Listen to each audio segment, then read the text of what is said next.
今天收到這個快遞，是西貢優的老闆寄過來的，閘門來拆開。這位老闆，今天是寄來了一把喐一喐的汽車鑰匙過來，閘門這邊升級改裝，拿到鑰匙，先檢測一下鑰匙的按鍵，確保鑰匙發過來沒有問題。檢測好之後，閘門就可以按照閘門老闆的要求，給他進行升級改裝，給他升級鑰匙的外觀、升級功能。閘門這邊專業升級汽車鑰匙的升級的話，也是不分車型的，新款車、老款車都可以升級改裝。現在拆除鑰匙的主板，然後放到工作台上進行升級。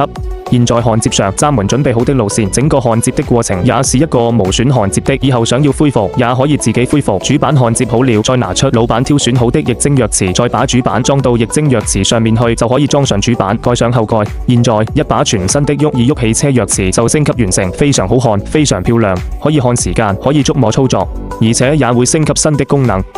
對比一下老鑰匙，外觀也完全不一樣。升級好的鑰匙有升級，靠近居可以感應式車門自動解鎖，離開車也會感應式車門自動鎖車，可以連接手機，可以手機控車，也能備註車主電話、鎖車升窗，還可以預約後尾箱。升級很多老鑰匙沒有的功能，現在鑰匙升級好，重新檢測也正常，沒有問題就可以發回去。